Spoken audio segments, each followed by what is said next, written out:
Live-action role-playing, LARP, a grand staging of mock battles and an exercise in strategy, teamwork, and sportsmanship.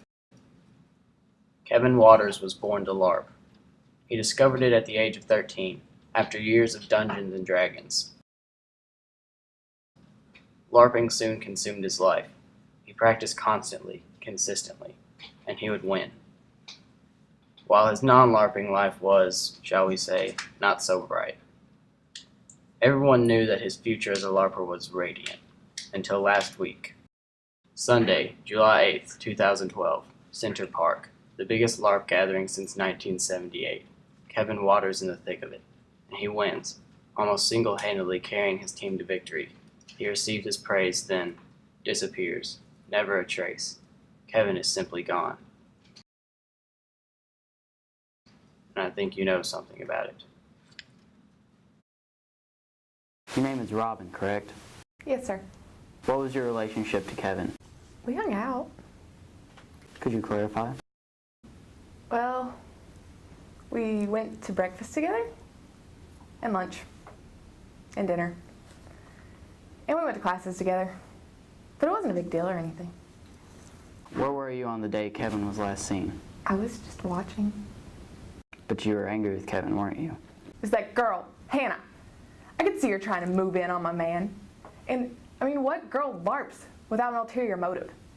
And Kevin, he was born to LARP.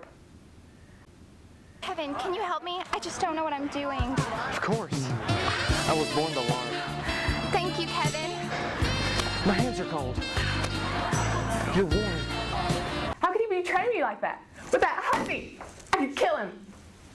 So you admit that you had a motive to kidnap Kevin? What? No.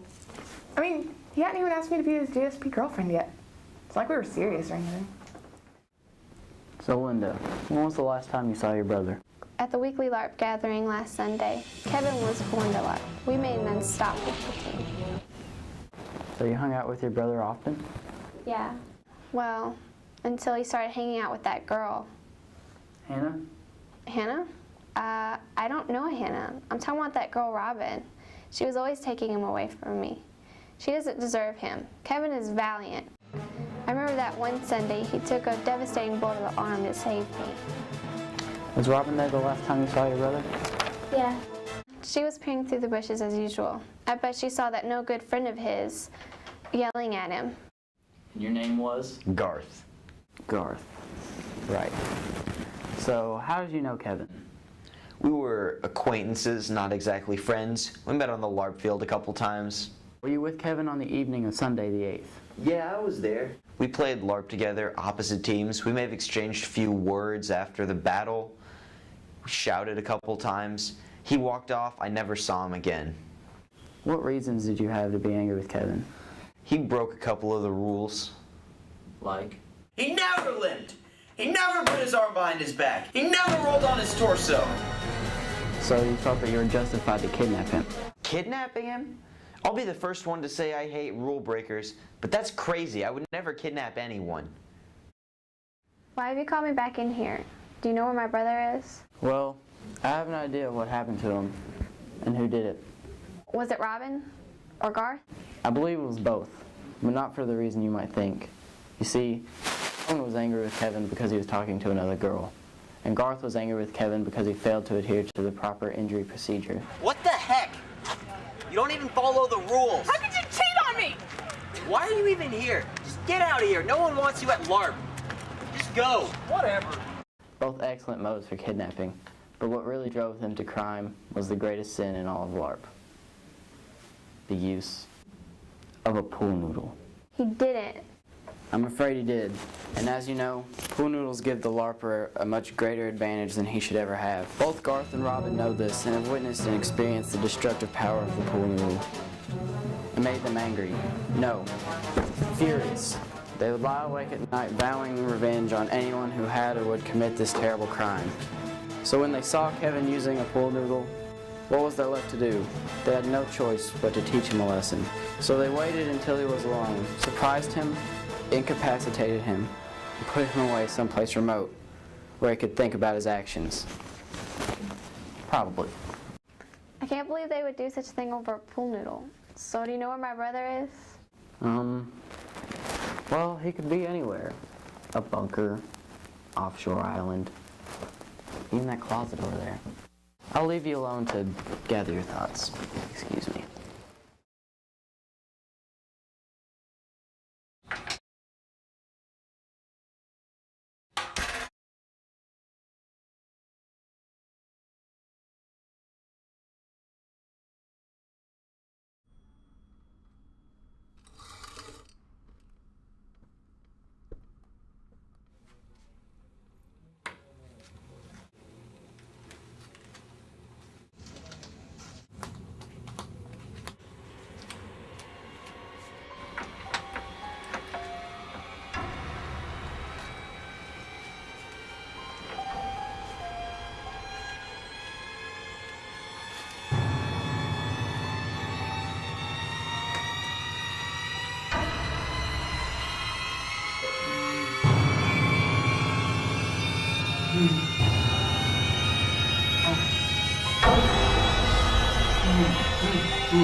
We're making